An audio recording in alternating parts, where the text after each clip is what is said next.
ونعوذ بالله من شرور أنفسنا ومن سيئات أعمالنا من يهده الله فلا مضل له ومن يضلله فلا هادي له ونشهد أن لا إله إلا الله وحده لا شريك له ونشهد أن سيدنا ونبينا ومولانا محمدا عبده ورسوله أرسله بالحق بشيرا ونذيرا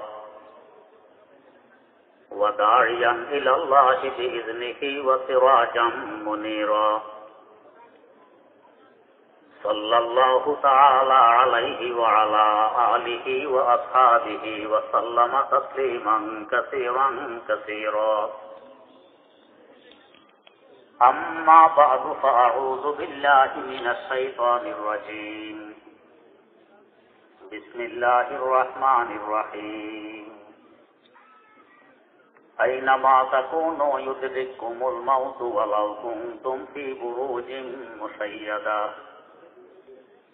صدق الله مولانا العظيم اللهم صل على سيدنا محمد وعلى آل سيدنا محمد كما صليت على سيدنا إبراهيم وعلى آل سيدنا إبراهيم إنك حميد مجيد اللهم بارك على سيدنا محمد وعلى آل سيدنا محمد كما باركت على سيدنا إبراهيم وعلى آل سيدنا إبراهيم إنك حميد مجيد الله رب العالمين ইরশাদ ফরমান তোমরা যেখানেই থাকো না কেন মওত তোমাদেরকে ধরেই ফেলবে যদিও তোমরা মজবুত কিল্লায় আস্থা গ্রহণ করে থাকো। মওতকে আরবিতে ইন্তেকাল বলা হয়। ইন্তেকালের আবিধানিক অর্থ স্থান পরিবর্তন করা, এক জায়গা থেকে আরেক জায়গায় চলে যাওয়া। যেমন এখন আমরা আছি ঢাকা মোহাম্মদপুর, চলে গেলাম চিটাগং কিংবা আমেরিকা ইউরোপ। আবিধানিক অর্থে বলা হবে মোহাম্মদপুর থেকে ইন্তেকাল করে স্থান পরিবর্তন করে ঢাকা চিটাগং কিংবা আমেরিকা ইউরোপ চলে গেছে। তেমনি ভাবে এখন আছি জমিনের পিঠে, এক সময় পৌঁছে যাব জমিনের পেটে। বলা হবে জমিনের পিঠ থেকে ইন্তেকাল করে স্থান পরিবর্তন করে জমিনের পেটে চলে গেছে। যদিও উভয় স্থলে আবিধানিক অর্থে ইন্তেকাল শব্দ ব্যবহার করা সঠিক, কিন্তু আমাদের পরিভাষায় সাধারণত মোহাম্মদপুর থেকে চিটাগং কিংবা আমেরিকা ইউরোপ গেলে ইন্তেকাল করেছে বলা হয় না। পক্ষান্তরে জমিনের পিঠ থেকে পেটে গেলে ইন্তেকাল করেছে বলা হয়। অথচ আমরা দেখি মোহাম্মদপুর থেকে আমেরিকা ইউরোপ হাজার হাজার মাইল দূরে। এত দূরে চলে যাওয়ার পরেও পরিভাষায় ইন্তেকাল করেছে বলা হয় না।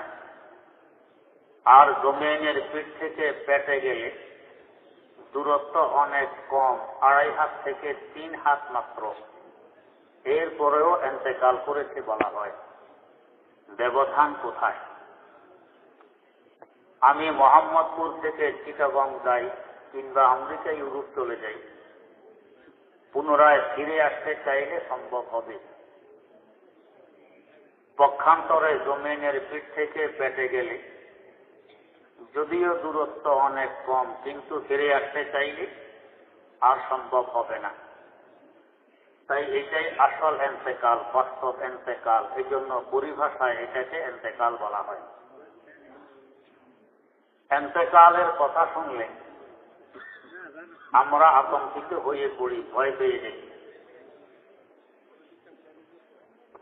অথচ আমাদের এন্তেকাল হয়ে গেছে পিছনে 3 বার, সামনেও হবে আরো 3 বার, মোট 6 বার এন্তেকাল হবে। কেউ হয়তো প্রশ্ন করবেন যে জন্মের পর থেকে অদ্যাবধি জীবিতই তো আছি, এন্তেকাল কবে হলো আবার 3 বার? আমাদের জীবন শুধু মায়ের পেট থেকে ভূমিষ্ঠ হওয়ার পর থেকে নয়, জীবন ইতিহাস আরো অনেক পিছন থেকে। আমরা প্রথমে আমাদের আব্বাজান সাইয়্যিদিনা হযরত আদম আলা নবিয়িনা ওয়া আলাইহিস সালাতু ওয়াস সালামের সাথে জান্নাতে ছিলাম। জান্নাত আমাদের বাপের বাড়ি, জান্নাত আমাদের আদি বাসস্থান। কোনো কারণবশত আমাদেরকে জান্নাত থেকে বের করে দেয়া হয়। আমরা এসে পৌঁছলাম আলমে আরওয়াহ তথা রূহ জগতে। একবার ইন্তেকাল হল। জান্নাত থেকে স্থান পরিবর্তন করে রূহ জগতের দিকে আসলাম। রূহ জগতে কতদিন ছিলাম আমাদেরকে জানানো হয়নি। হতে পারে লক্ষ লক্ষ কোটি কোটি বছর রূহ জগতে কাটিয়েছে। রূহ জগতের হায়াত পুড়িয়ে গেলে আমাদেরকে এখান থেকেও বের করে দেয়া হয়। আমরা এসে পৌঁছলাম উদর জগতে, মায়ের পেটে। এখানে ছিলাম মাত্র 9 মাস। মায়ের পেটের হায়াত পুড়িয়ে গেলে আমাদেরকে এখান থেকেও বের করে দেয়া হয়। আমরা পদার্পণ করলাম বিশ্ব জগতে, আকাশের পেটে। এর 3 বার ইন্তেকাল হল। জান্নাত থেকে রূহ জগতের দিকে একবার, রূহ জগৎ থেকে উদর জগতের দিকে দ্বিতীয়বার, উদর জগৎ থেকে বিশ্ব জগতের দিকে তৃতীয়বার। 3 ইন্তেকালের পর বিশ্ব জগতে অবস্থান করছি। সামনে আরো 3 ইন্তেকাল আছে। বিশ্ব জগতের হায়াত শেষ হয়ে গেলে আমাদেরকে এখান থেকেও বের করে দেয়া হবে। আমরা গিয়ে পৌঁছবো আলমে বরজখ তথা কবর জগতে। কবর জগতে কতদিন থাকতে হবে? শুধু এতটুকু জানানো হয়েছে যে কিয়ামত পর্যন্ত থাকতে হবে। কিন্তু কিয়ামত কোন সনে সংঘটিত হবে আমাদেরকে জানানো হয়নি। হতে পারে কবর জগতেও লক্ষ লক্ষ কোটি কোটি বছর থাকা লাগবে। কবর জগতের হায়াতের সমাপ্তি ঘটলে আমাদেরকে এখান থেকেও বের করে দেয়া হবে। আমরা সকলেই সমবেত হব একটি বিশাল ময়দানে, যাকে ময়দানে মাহশর কিংবা হাসর মাঠ বলা হয়। বের থেকে নিয়ে হাসর মাঠ পর্যন্ত আমরা সকলেই এক পথের পথিক ছিলাম। চাই আমি হিন্দু হই আর বৌদ্ধ, ইহুদি হই আর খ্রিস্টান, মুসলিম হই আর অমুসলিম, আস্তিক হই আর নাস্তিক, সকলেই এক পথের পথিক। এই স্টেশনগুলো সকলকেই পাড়ি দিয়ে অগ্রসর হতে হয়েছে। কিন্তু হাসর মাঠে পৌঁছার পর আর একসাথে থাকতে দেয়া হবে না, একসাথে চলতে দেয়া হবে না। মালিকের পক্ষ থেকে ঘোষণা আসবে, ওয়ামতাজুল ইয়াওমা আইয়ুহাল মুজরিমুন, ও অপরাধীরা পৃথক হয়ে যাও নিরপরাধীদের থেকে। একসাথে আর থাকতে দেয়া যাবে না, একসাথে আর চলতে দেয়া হবে না। 2 ভাগে বিভক্ত হয়ে পড়লাম। এক ভাগ ডান দিকে আর এক ভাগ বাম দিকে। ডান দিকের ভাগ ওই পথের পথিক হবে যে পথ হাসর মাঠ থেকে শুরু হয়ে বাপের বাড়ি জান্নাতে গিয়ে শেষ হয়েছে। আল্লাহ করুক আমাদের সকলকে ওই পথের প্রতীক হওয়ার তৌফিক দান করুন। আর যে ভাগ বাম দিকে বামপন্থী, ওই ভাগ ওই পথের প্রতীক হবে যে ভাগ হাসর মাঠ থেকে, যেই পথ হাসর মাঠ থেকে শুরু হয়ে 70 বারে জাহান্নামে গিয়ে পৌঁছেছে। তৃতীয় আর কোনো পথ সেখানে নেই। সেখানের পথ মাত্র দুইটি, রাস্তে তো হ্যাঁ রাওয়া মাহশর সে মঞ্জিল কি তরফ, রাস্তে তো হ্যাঁ রাওয়া মাহশর সে মঞ্জিল কি তরফ, এক জান্নাত কি তরফ হয় এক জাহান্নাম কি তরফ। তৃতীয় কোনো রাস্তা সেখানে নেই। এই যে 5টি স্টেশন পাড়ি দিলাম, প্রত্যেকটি স্টেশনে আসার পর আমাদের ধারণা জন্মেছিল আমি এখানের জন্য স্থায়ী, আমাকে আর কোথাও যেতে হবে না। কিন্তু কোথাও থাকতে দেয়া হয়নি, ইচ্ছায় অনিচ্ছায় আমাকে বের করে দেয়া হয়েছে। এমনকি এখন যে জগতে আছি, আমার চুল দাড়ি সাদা হয়ে গেছে, পিঠ কুচু হয়ে গেছে, লাঠি ভর দিয়ে হাঁটি, মুখেও বলি আমি মারা যাব। আমার এই কথা মুখ পর্যন্ত সীমিত, অন্তরের কথা নয়। আমার এখনো মনে মনে আশা অন্তত আরো বছর 10 তো লাস্টিং করব। 10 বছর পুরিয়ে গেলে আরো 10 বছরের যুক্তি। আমার অবস্থা হয় আর সবে গুইয়ামকে পর্দা তার কে ই সৌদা তু নাম, हर सबे गोयम के पर्दा तरके ही सौदा तू नाम, बाज क्यों पर्दा सबत एन रोज रा पर्दा तू नाम। 10-এর পর 10 যোগ দিতে থাকি, এর ভিতর দিয়ে আমার বিয়োগ ঘটে যায়। আমি আমার ভবিষ্যৎ জীবনের জন্য পুঁজি জোগাড় করতে পারলাম না। কিন্তু শেষ ঘাটি বাপের বাড়ি জান্নাতে পৌঁছার পর আল্লাহ পাকের পক্ষ থেকে ঘোষণা আসবে, খালিদিনা ফিহা আবাদা, বান্দা তুমি এখানের জন্য স্থায়ী। তোমার ইন্তেকালের সিলসিলা এবং ধারার সমাপ্তি ঘটে গেছে, আর তোমাকে ইন্তেকাল করতে হবে না। এই তো মানব ইতিহাসের সার সংক্ষেপ।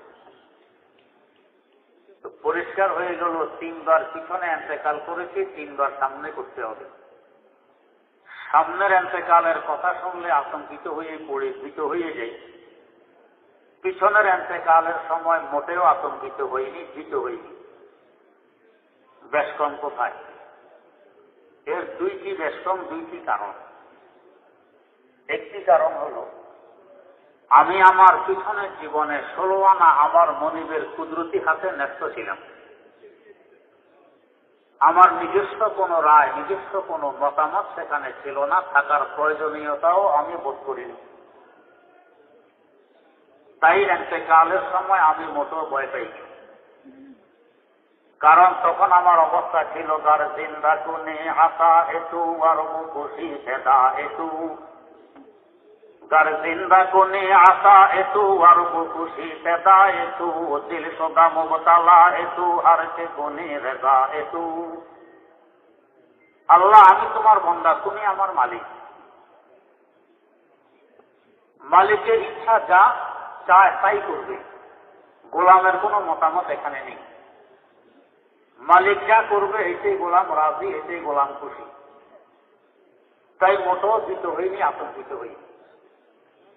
অতএব এখানে আসার পরও যদি আমি আমাকে আমার মালিকের হাতে তুলে দিতে পারি, এখানেও আমার নিজস্ব কোনো রায়, কোনো মতামত, কোনো যুক্তি যদি আমি পেশ না করি, মালিক যা করবেন আমি তাই হব, তাহলে এখানে আসার পরও সামনের ইন্তেকালের কথা শুনলে আমি ভীত হব না, আতঙ্কিত হব না, বরং আনন্দিত হব। হযরত হাফেজ শিরাজি রাহিমাহুল্লাহ আজ থেকে প্রায় 700 বছর আগের একজন আল্লাহর ওলি, ইরানের বাসিন্দা ছিলেন। এক সময় তাকে লোকেরা আধা পাগল মনে করত, এমনকি তার পিতা মাতাও আধা পাগল মনে করত। একদিন তার আব্বা তার আব্বার পীরকে দাওয়াত দিয়ে বাড়িতে আনেন। পীর ছিলেন হযরত খাজা নজমুদ্দিন সুগরা রাহিমাহুল্লাহ। পীর বাড়িতে আসার পর উনি ওনার বাচ্চাদেরকে সামনে নিয়ে বললেন, হুজুর, এরা আমার বাচ্চা, দোয়ার জন্য সামনে হাজির করেছি। হুজুর বললেন, তোমার বাচ্চা তো আরেকজন আছে, ও কোথায়? ওনার আব্বা জবাব দিলেন, হুজুর, ও তো আধা পাগল, কোথায় থাকে কি করে কোনো ঠিক ঠিকানা নেই। হুজুর বললেন, তাকেও নিয়ে আসো। ওকে পাবো কোথায়? ও তো আধা পাগল, লোক পাঠাও, খোঁজ করো, পাওয়াও তো যেতে পারে। লোক পাঠানো হইল, পাওয়া গেল জঙ্গলে ঘুরতেছেন, ধরে নিয়ে আসতে বাড়িতে। ঘরের দুয়ারে কদম রেখে নজর পড়ল খাজা নজমুদ্দিন সুগরা রহমতুল্লাহ আলাইহির চেহারা মুবারকের দিকে। এতদিনের আধা পাগল, কিন্তু হযরত নজমুদ্দিন সুগরা রহমতুল্লাহ আলাইহির চেহারার দিকে নজর পড়া মাত্র বলতেছেন, আনা কে খাতেরা বনজর কি নিয়া সুনাদ, आना के खातरा बनजर की मिया सुनाद, आया के बगोशाए चश्मे बमा सुनाद। ও মহামানব, যার দৃষ্টি মাটিতে পড়লে মাটি পর্যন্ত পরশ পাথরে পরিণত হয়, আমার মতো আধা পাগলের দিকে একটু দৃষ্টিপাত করবে? আনা কে বগোশায়ে চশ্মে বমা সুনাদ। আধা পাগলের জবান দিয়ে কি কথা বেরিয়েছে? ওনাকে দেখা মাত্র খাজা নজমুদ্দিন সুগরা রহমতুল্লাহ আলাইহি নিজের আসন ছেড়ে দাঁড়াইলেন। কেন দাঁড়াইলেন আধা পাগলকে দেখে? मर्द अफसाने की पेशानी का नूर कब छुपा रहता है नज़्दे शोर, कब छुपा रहता है नज़्दे शोर।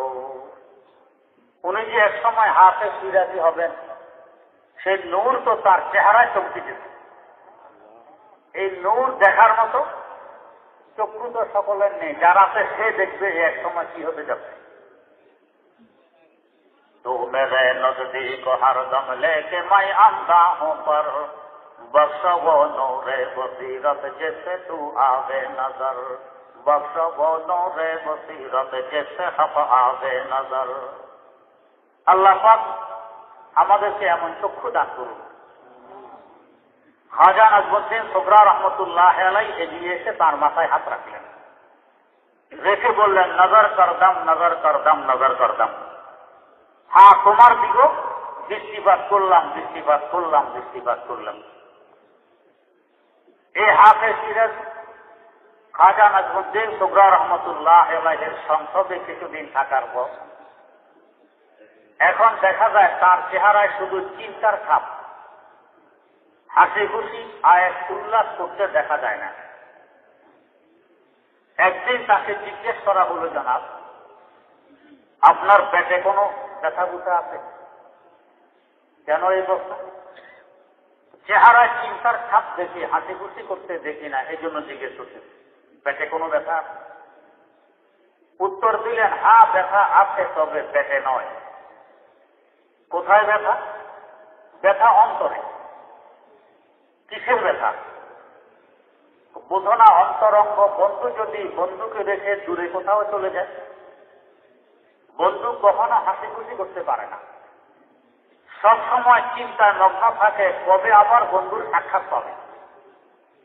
সে বিচ্ছেদ ব্যথায় ব্যতীত থাকে, সাক্ষাতের ফিকিরে মগ্ন থাকে। তুমি কি বোঝো না আমি আমার বাস্তব বন্ধু আল্লাহ রাব্বুল আলামিন থেকে অনেক দূরে সরে আছি, হায়াতের বাধার কারণে সাক্ষাৎ পাচ্ছি না, অপেক্ষায় আপনি চিন্তায় মগ্ন, যে হায়াতের বাধা কোন দিন সরে যাবে আমি আমার বন্ধুর সাথে সাক্ষাৎ করতে পারবো।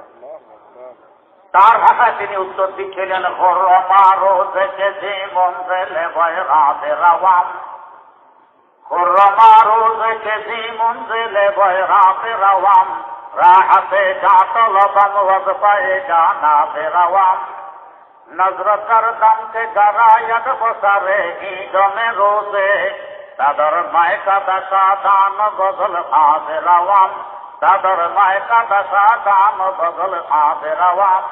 ও কষ্টকারী যেদিন আমার মাটির দেহ মাটিতে পড়ে থাকবে, আমার রূপ দেহ ত্যাগ করে বন্ধুর সাথে মিলনের লক্ষ্যে উড়ে চলবে, ওই দিন হবে আমার খুশির দিন।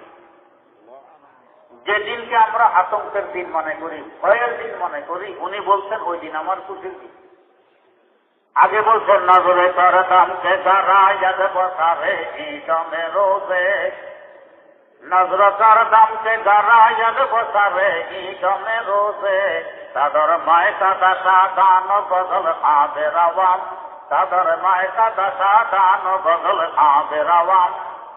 আমি এখন থেকে গজল প্রস্তুত করে রেখেছি, মনের আনন্দে ওই দিন গজল গাইতে গাইতে পুড়ে চলবো বন্ধুর সাথে সাক্ষাতের লক্ষ্যে।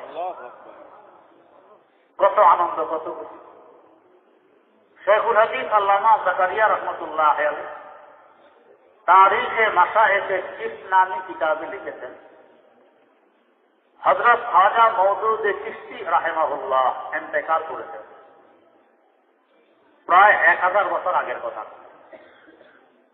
হযরত মুঈনুদ্দিন আজমেরি রহমতুল্লাহ আলাইহির দাদা পীরের পীর, পরদাদা পীর, ইন্তেকালের পর তাকে গোসল দেওয়া হয়েছে, কাফন পরানো হয়েছে, কবর খনন হয়েছে, জানাজার নামাজও শেষ হয়ে গেছে।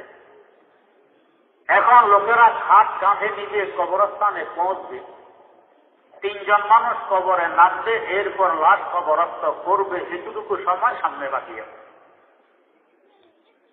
লেখা আছে কিতাবে, তার জানাজার নামাজের সালাম ফিরানো মাত্র তার মৃতদেহ উড়া আরম্ভ করে দিয়েছে। মৃতদেহ উঠতে দেখে হাজার হাজার কাফের মুশরিক ইসলাম গ্রহণ করে মুসলমান হয়ে গেছে। কেন উঠতেছে? হায়াতের বাধার দরুন বন্ধুর সাক্ষাৎ পাইছে, বাধা সরে গেছে, সাক্ষাৎ সন্নিকটে, এরা দেরি করতেছে, এই দেরি আর সহ্য হয় না। কারণ অবস্থা তখন ছিল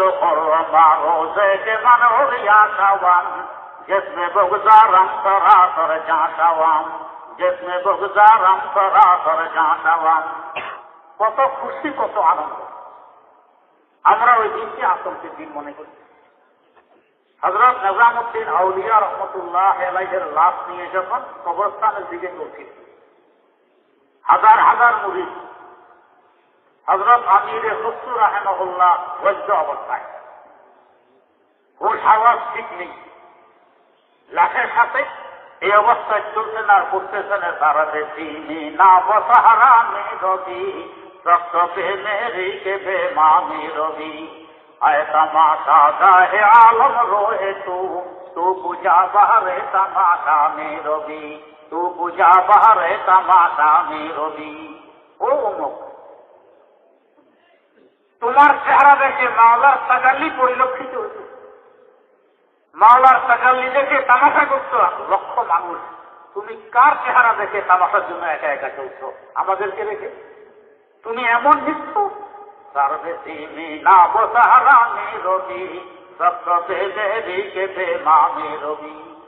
এমন নিচ্ছ। এই শের শোনার পর লেখা আছে তার জীবনীতে, কাফনের ভিতর থেকে 2 হাত এভাবে বেরিয়ে আসছে, মানে তোমরাও চলো আমার সাথে, দেখবে আমি কার চেহারা দেখে তামাশা করতে রওনা হয়েছি। কত আনন্দ, কত খুশি। এক কারণ তো হইল আমরা আমাদেরকে আমাদের মনিবের হাতে সুবদ্ধ করতে পারেনি, এই জন্য আতঙ্কিত হই। সুবদ্ধ করতে পারলে আনন্দিত হব, আতঙ্কিত হব না। আর একটি কারণ, সামনের স্টেশন আর ঘাটিগুলো পাড়ি দিতে কিছু পুঁজি পাতার প্রয়োজন হয়। যদি এই পুঁজিগুলো আমি যথাযথ জোগাড় করতে পারি, তাহলে আমি আতঙ্কিত হব না। আর যদি পুঁজির সমস্যা হয়, তো আতঙ্কিত হওয়াই স্বাভাবিক। সামনে কবর নামে একটি ঘাটি, হাসর মাঠ নামে আরেকটি ঘাটি, শেষ গন্তব্য জান্নাত নামে আরেকটি ঘাটি। এই ঘাটিগুলো পাড়ি দিতে কিছু পুঁজি লাগে। পুঁজি থাকলে আতঙ্কিত হব না, পুঁজি না থাকলে আতঙ্কিত হব। গত তত্ত্বাবধায়ক সরকার রাস্তার কিনারায় ঘর বাড়ি ভেঙে দিয়েছিল, দোকানপাট ভেঙে দিয়েছিল। এই দোকানগুলো ভাঙার পর মালিক জানতে জানতে অনেকে হাত ভেঙেছে। অথচ এই ভাঙার জন্য সরকার মালিক থেকে কোনো পয়সা করে নেয়নি, সরকার নিজ খরচে ভেঙে দিয়েছে। পক্ষান্তরে আমরা এমনও দেখি নিজ খরচে বাড়ি ভাঙছে, 5 তলা বিল্ডিং ভাঙতে অন্তত 10 লাখ টাকা ব্যয় হবে। এরপরেও যেদিন ভাঙা আরম্ভ করে ওদিন আশেপাশের লোকজনকে দাওয়াত করে মিষ্টি বিতরণ করে। ওখানে বিনা পয়সায় ভাঙা হলো, ফ্রি ভেঙে দিল, তারপরও কামছে। আর এখানে নিজ খরচে ভাঙছে, তারপরও হাঁটছে। বেশম কোথায়? সরকার যেখানে ভেঙে দিচ্ছে মালিক বুঝবে এর ভবিষ্যৎ অন্ধকার, এখানে আর দোকানপাট উঠবে না, ঘরবাড়ি উঠবে না। নিজ খরচে যেখানে ভাঙছে এখানে মালিক বুঝবে 5 তলা বিল্ডিং ভাঙলে কি হবে, 20 তলা বিল্ডিং গড়ে উঠবে। ওল্ড মডেল বাড়ি ভাঙলে কি হবে, নিউ মডেল বিলাসবহুল বাড়ি এখানে গড়ে উঠছে, এর ভবিষ্যৎ উজ্জ্বল, এই জন্য এখানে হাঁটছে। আমাদের যাবতীয় একটি বাড়ি, এর ভিতরে বসবাস করে রূপ। একদিন এই বাড়িটি ভাঙ্গা হবে, এই ভাঙ্গার নাম ইন্তেকাল করা। যদি বুঝি এই ভাঙ্গাই শেষ, সামনে বড় ভয়াবহ অবস্থা, তাহলে আতঙ্কিত হওয়াই স্বাভাবিক। আর যদি বুঝি যে না, এই ভাঙার পরেই আমি আমার বাস্তব জীবনে পদার্পণ করব, তাহলে আনন্দিত হওয়া স্বাভাবিক। যারা নির্বুধ, যাদের দূরদর্শিতার অভাব, এরাই আতঙ্কিত হবে। এরা মনে করে মৌত আমার জীবনের সমাপ্তি। আর যাদের দূরদর্শিতা আছে, ভবিষ্যতের পুঁজিও আছে, এরা বোঝে এটা জীবনের সমাপ্তি নয়, বরং বাস্তব জীবনের প্রভাব মাত্র। ডক্টর ইকবাল মরহুম তাই বলেছিলেন, মৌত কো সমঝে হ্যায় গাফিল ইখতিতামে জিন্দগি, মৌত কো সমঝে হ্যায় গাফিল ইখতিতামে জিন্দগি, দর হাকিকত মৌত হ্যায় সুবহে দাওয়ামে জিন্দগি। মৌত আমার বাস্তব জীবনের প্রভাব মাত্র। যদি এই আকীদার বিশ্বাস আমি আমার অন্তরে স্থাপন করতে পারি, ভবিষ্যৎ জীবনের পুঁজি জোগাড় করতে পারি, তো মৌত আতঙ্কের বিষয় নয়, আনন্দের বিষয়।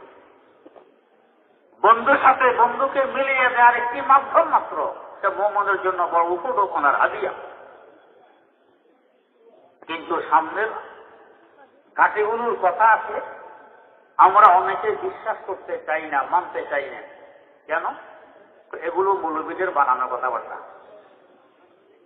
এগুলো আমাদের যুক্তিতে ধরে না, তাই মানতে পারি না। সব কথা সকলের যুক্তিতে ধরে না, কারো যুক্তিতে কোনো কথা ধরে, কারো যুক্তিতে কোনো কথা ধরে না। তাই বলে অস্বীকার করা বুদ্ধির পরিচয় নয়। যুক্তিতে ধরবে বা কি করে? বিশ্বজগৎ আর খবর জগতে কি কোনো মিল আছে? কোনো মিল নেই। মিল থাকলে তো যুক্তির প্রশ্ন, মিল নেই তো যুক্তিতে ধরবে কি করে? উদর জগৎ আর বিশ্ব জগতে মিল আছে? নেই। তাই উদর জগতের শিশুকে যদি বলা হয়, বেটা তুমি এখানের জন্য স্থায়ী নও, তুমি এমন এক বিশাল জগতে পদার্পণ করবে যে জগতের মহাশূন্য দিয়ে প্লেন এবং রকেট উড়াউড়ি করে, যে জগতের স্থলপথ দিয়ে রেল এবং বাস দৌড়াদৌড়ি করে, যে জগতের জলপথ দিয়ে লঞ্চ এবং স্টিমার চলাচল করে, মায়ের পেটের শিশু আদৌ বিশ্বাস করবে? সে বলবে এগুলো সব পাগলের কলা। আমি হাত পা গুটিয়ে কোনো প্রকার বসে আছি, হাত পা লম্বা করার জায়গা পাই না, আর তুমি রকেট উড়ার কথা, রেল চড়ার কথা, স্টিমার চলার কথা বলছ, এগুলো সব পাগলের কলা। কিন্তু মায়ের পেট থেকে বের হওয়ার পর এখন আর বোঝানোর প্রয়োজন পড়বে না, নিজেই দেখে নিজে কলাপ ছিল না, বাস্তব ছিল। তখন কেন বুঝে আসেনি? উদর জগৎ আর বিশ্ব জগৎ এক নয়, সেজন্য বুঝে আসেনি। তেমনি ভাবে পানির নিচের প্রাণী আর স্থলের প্রাণী, দুইটা দুই জগৎ। পানির নিচের প্রাণীকে যদি স্থল সম্পর্কে কিছু বলা হয়, এরা কি বুঝতে পারবে? এরা মনে করবে সব পাগলের বলা। এক লোক বড়শি ফেলেছে দিঘিতে মাছ ধরার জন্য। দিঘি বোঝেন তো? অনেক বড় পুকুরকে বলে দিঘি। খালি বড়শি ফেললে মাছ ধরে? বড়শির উপরে আটার গাই, ময়দার খামি কিংবা বল্লভ ভীমরুলের টুবের আবরণ দিয়ে বড়শি ফেলতে হয়। বড়শি ফেলার পর দূর থেকে একটি বড় কাতল মাছ আসতেছে ওইটা খাওয়ার জন্য। আসার পথে ছোট্ট একটি পুঁটি মাছের সাথে সাক্ষাৎ ঘটে। কাতলের গতি অতি দ্রুত দেখে পুঁটি জিজ্ঞেস করতে, কাতল ভাই এত দ্রুত গতিতে কোথায় যাও? কাতল জবাব দেয়, ওই যে খাবার দেখা যায় ওইটা খাইতে দেয়। পুঁটি বলছে, ভাই হাত জোর করে বলছি, যতটুকু এসেছো এসেছো, ফিরে যাও, সামনে গিয়ে বিপদের সম্মুখীন হইও না, জীবন হারাইও না। কাতল বলে, কোথায় বিপদ? পুঁটি বলে, যেখানে খাবার দেখা যায় সেখানেই বিপদ। কাতল বলে, আমি দেখছি কি সুন্দর সুস্বাদু গ্রাণযুক্ত খাবার, বিপদ কই? পুঁটি বলছে, ভাই দেখো, এই বিষয়ে তুমি কোনো লেখাপড়া করনি, তুমি এই বিষয়ে অজ্ঞ। আমি কিন্তু এই বিষয়ের মৌলবী, আমি যথেষ্ট লেখাপড়া করেছি এই বিষয়ে, এটা আসলে খাবার নয়। কাতল বলে, আমি দেখছি খাবার, তুমি বলো খাবার নয়, তাহলে এটা কি? এটা খাবারের আবরণ। এর ভিতরে একটি লোহার পাকা কাঁটা আছে, কাঁটার এক মাথায় একটি উল্টো কাঁটা আছে, আর এক মাথায় সুতা বাঁধা আছে। সুতার মাথায় ছাট বাঁধা আছে, ছাটের মাথায় একজন মানুষ ধরে বসে আছে। কাতল বলে, থাকলে কি হবে? পুঁটি বলছে, তুমি এই খাবারের আবরণকে খাবার মনে করে মুখে তুলে গিলা মাত্র উপরওয়ালা টের পাবে। উপরওয়ালা টের পাইলে কি হবে? উপরওয়ালা টের পাইলে বড়শি টান মারবে। টান মারলে কি হবে? টান মারলে লোহার ফাঁকা কাঁটা তোমার গালে বিঁধবে। কাতল বলে, কাঁটা গালে বিঁধলে কি হবে? পুঁটি বলে, কাঁটা গালে বিঁধলে ব্যথা হবে, ব্যথা। কাতল জিজ্ঞেস করে, ব্যথা আবার কি? তো ব্যথা কি এটা তো বোঝানো যায় না, যখন শুরু হয় তখন এমনি বুঝে আসে।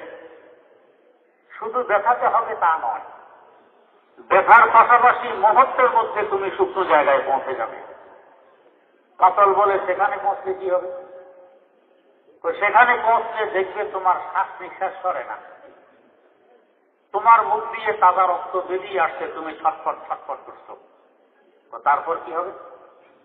তো তারপর দেখবে হঠাৎ তোমার কল্লা এবং লেজ যেন তার মুখের ভিতরে ঢুকে যাবে। তো তারপর কি হবে? তো তারপর দেখবে তোমার নিচে একখানা ধারালো দাও কিংবা বটি দাঁড়াই যাবে। কাতল বলে, দাও বটির এখানে কি কাজ? তো দাও বটির এখানে দুইটি কাজ। একটি কাজ হলো তোমার দেহের আঁশ এবং চামড়াগুলো খসে ফেলে দেয়া, আরেকটি কাজ হলো তোমাকে খণ্ড বিখণ্ড করে ফেলা।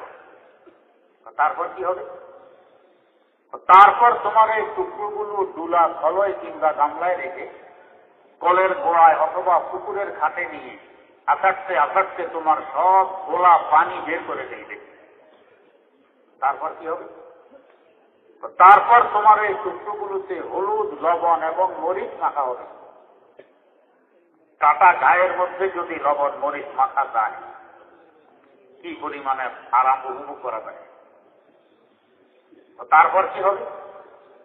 তারপর দেখবে ওদের চুলায় দাউ দাউ করে আগুন জ্বলছে, আগুনের উপরে একটি লোহার কড়াই বসানো আছে, কড়াইয়ের ভিতরে গরম উচ্ছলিত তেল টকবক টকবক করছে। এই গরম তেলে তোমার এক একটি টুকরো ঢেলে দিয়ে বাজি করা হবে। তারপর কি হবে?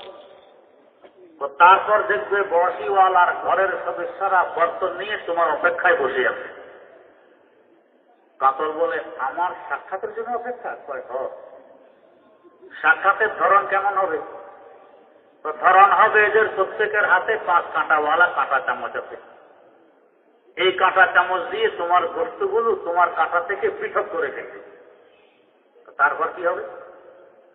তো তারপর তোমার কাঁটাগুলো কুকুর বিড়াল চিবিয়ে খাবে, আর বস্তুগুলো ওই সদস্যরা চিবিয়ে খাবে, যাদের প্রত্যেকের মুখের ভিতরে 32টি করে লোহার ন্যায় শক্ত দাঁত আছে।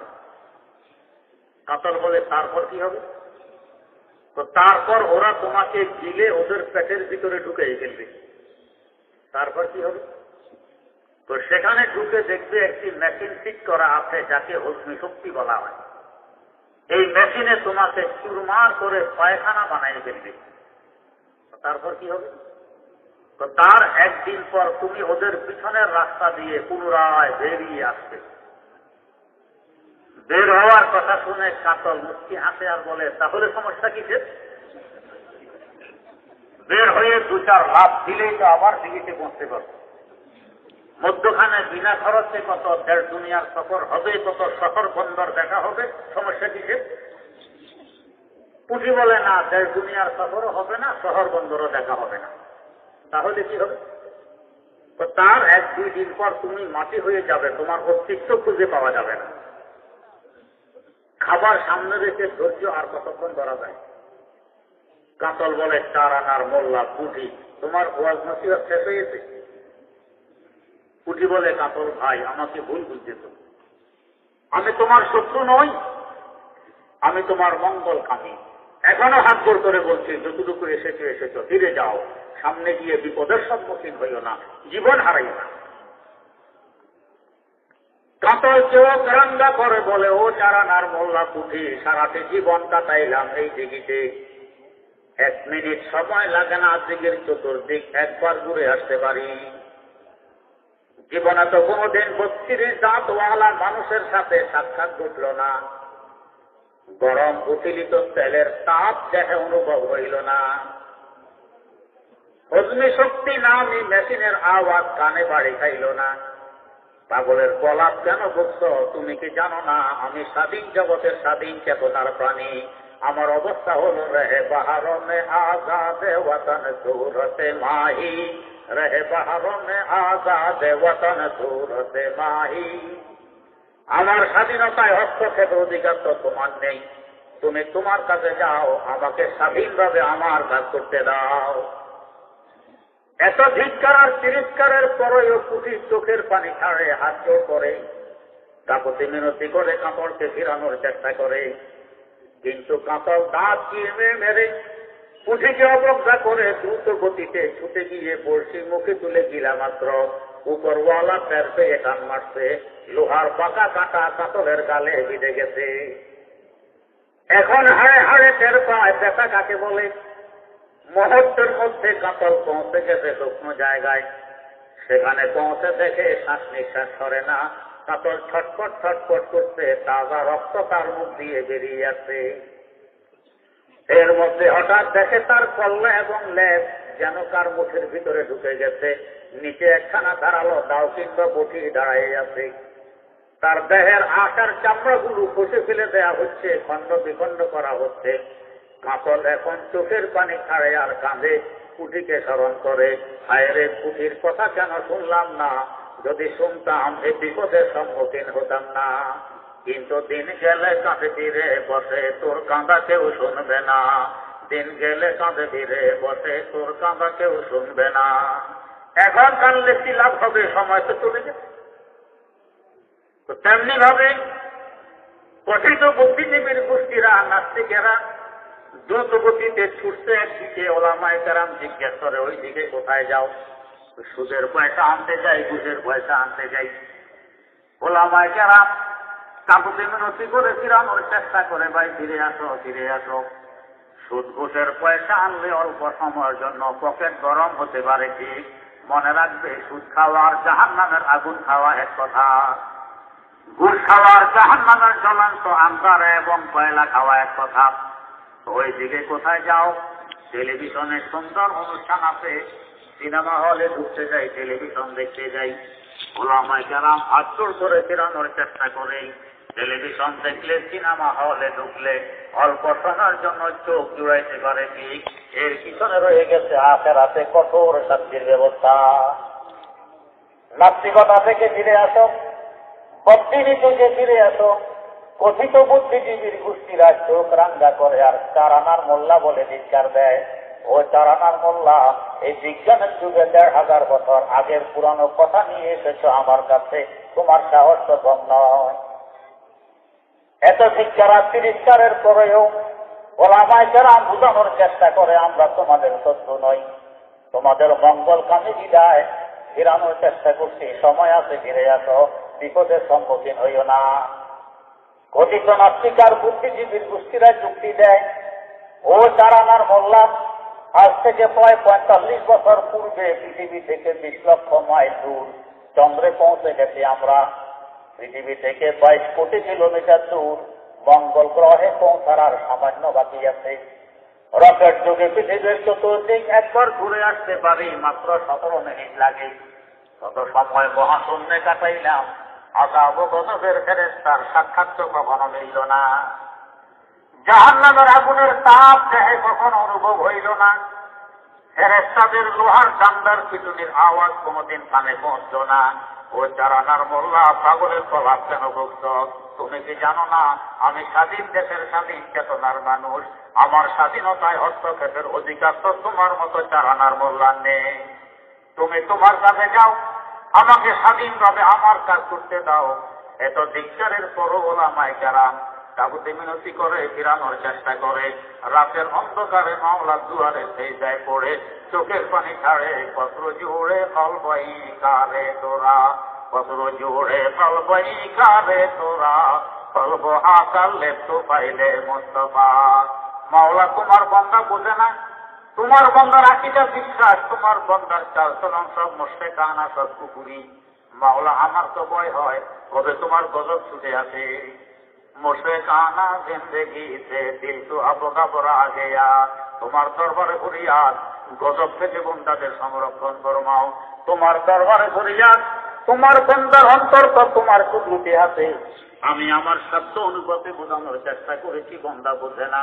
মাওলা দয়া করে তোমার বান্দার কলবার অন্তরটা তোমার দিকে ফিরাইয়ে দাও না। দিনের বেলায় বুঝায়, রাতের অন্ধকারে মাওলার দুয়ারে সেজদায় পড়ে চোখের পানি ঝাড়ে। অতীত বুদ্ধিজীবীর গোষ্ঠীরা চারানার মোল্লা বলে ধিক্কার দিয়ে সুদ ঘুষ খেয়ে বোঝাই করেছে পেট, জুলুম অত্যাচার করে অগ্রসর হয়েছে। দেখতে না দেখতে হঠাৎ উপরওয়ালা বসে টান মারলেন, সাকরাতুল মউত তথা মৃত্যু যন্ত্রণা আরম্ভ হয়ে গেছে। এখন হাড়ে হাড়ে টের পায় মৃত্যু যন্ত্রণা কাকে বলে। যাওয়ার সময় তার অবস্থা যেন বলছে, মাইনে তুঝে পড়া শেখো কর জিন্দেগি বরবাদ কি, মাইনে তুঝে পড়া শেখো কর জিন্দেগি বরবাদ কি। ও আমার টাকা কড়ি, ও আমার গাড়ি বাড়ি, ও আমার পথ, ও আমার ক্ষমতা, তোদের পিছনে দৌড়ে আমি আমার 80 বছরের মূল্যবান হায়াত বুঝে বিনষ্ট করে দিলাম। আমার ভবিষ্যৎ বুঝিয়েই ভয়াবহ। তার গাড়ি বাড়ি, তার ক্ষমতা, তার পথ থেকেও যেন উত্তর চলে আসে, খুদ ফসা বান্দা মে বুলবুল ক্যা খাতা সৈয়াদ কি, খুদ ফসা বান্দা মে বুলবুল ক্যা খাতা সৈয়াদ কি।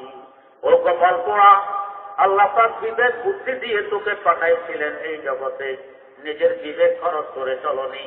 ওলামায়ে কেরামের মাধ্যমে তোমাকে ফেরানোর চেষ্টাও কম করা হয়নি। তাদেরকে অবজ্ঞা করে, তিরস্কার করে, ধিক্কার দিয়ে মনচাহি জীবন পরিচালনা করেছ। দোষীকার, আমরাও তো তোমাকে ডাকিনি। আমাদের পিছনে ধরে 80-90 বছরের হায়াত বিনষ্ট করে দে। দোষকার, দেখতে না দেখতে পৌঁছে গেছে অন্ধকার কবরে। সেখানে গিয়ে দেখে ওলামায়ে কেরাম কোরআন ও হাদিসের আলোকে যা কিছু বলেছিলেন একের পর এক সব ঘটে চলছে। এখন ওই নাস্তিকার বুদ্ধিজীবী চোখের পানি ছাড়ে আর কাঁদে, ওলামায়ে কেরামকে স্মরণ করে, অমুক ইমাম সাহেবের কথা কেন শুনলাম না, অমুক হুজুরের কথা কেন মানলাম না। যদি শুনতাম আর মানতাম এই বিপদের সম্মুখীন হতাম না। কিন্তু দিন গেলে কাঁধে ফিরে বসে, তোর কাঁদা কেউ শুনবে না। এখন কানলে কি লাভ হবে, সময় তো চলে গেছে। চারানার মোল্লা বলে চিৎকার। আল্লামা রুমি রহমতুল্লাহ আলাই মুস্তফি শরীফে একটি আশ্চর্য ঘটনা নকল করেছেন। একজন এরকম নাস্তিক বুদ্ধিজীবী সফর করতেছে, পথে আসছে নদী, নদী পাড়ি দেওয়ার জন্য খেয়া নৌকায় উঠছে। কিছু দূর যাওয়ার পর মাঝি বেটাকে প্রশ্ন করে, এই মাঝি বেটা বলতো নদীতে জোয়ার ভাটা কেন হয়? মাঝি বেটা বলে, স্যার আমি মূর্খ মানুষ, বুঝি টুঝি না, নদীতে কেন জোয়ার ভাটা হয়? তোমার জীবনের তো চারা নাই বৃথা, জীবন কাটিয়েছ নদীর বুকে, নদীতে জোয়ার ভাটা কেন হয় জানো না? তোমার জীবনের তো চারা নাই বৃথা। আরো কিছু দূর যাওয়ার পর আবার, এই মাঝি বেটা বলতো সাগরে পানি লবণাক্ত কেন? কয়, স্যার মূর্খ মানুষ, এগুলো বুঝি টুঝি না, সাগরে পানি কেন লবণাক্ত? জীবন শেষ করলে পানিতে, সাগরের পানি কেন লবণাক্ত হয় বোঝো না? তোমার জীবনের তো আটা নাই দিতে। আরো কিছু দূর যাওয়ার পরে আবার, এই মাঝি বেটা বলতো চন্দ্রগ্রহণ আর সূর্যগ্রহণ কেন হয়? মাঝি বেটারা বলছে স্যার জমিনের থেকে জমিনের খবর দিতে পারলাম না, আকাশের খবর দিতে। তোমার জীবনের তো 12 আনাই দিশা। এতক্ষণে নৌকা নদীর মধ্যখানে পৌঁছছে। হঠাৎ বিশাল কোণ থেকে কালবৈশাখীর ঝড় উঠছে, তরঙ্গ আর ঢেউ ধাক্কা মারছে নৌকা। নৌকা এখন হাবুডুবু খাচ্ছে।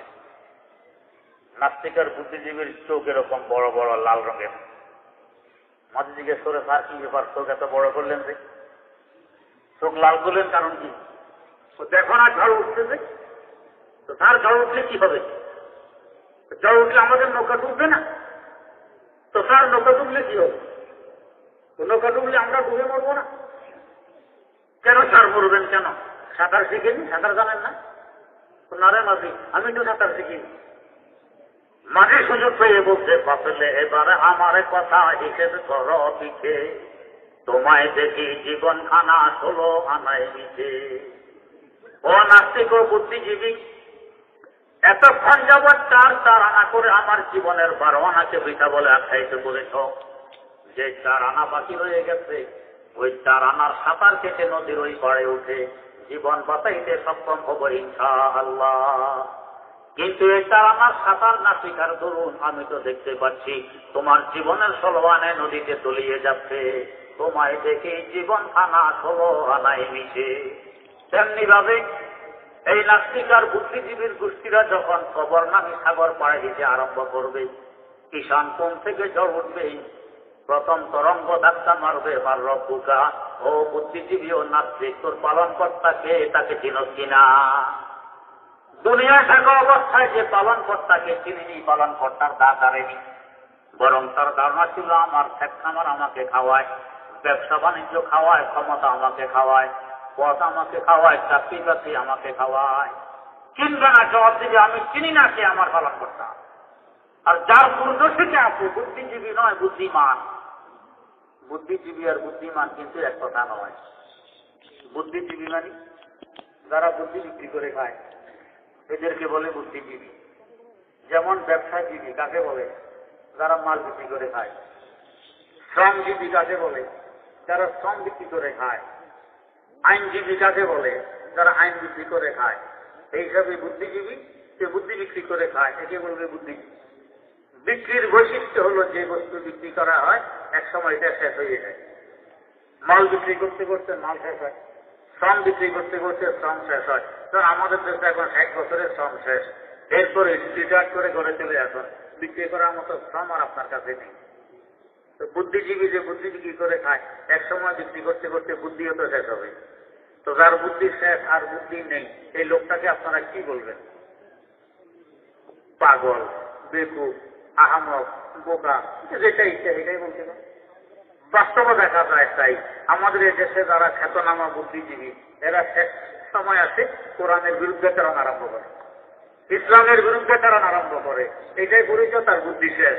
না হয় এই কোরআনের বিরুদ্ধে, ইসলামের বিরুদ্ধে তো আসতো না। এটাই পরিচয় বুদ্ধি শেষ।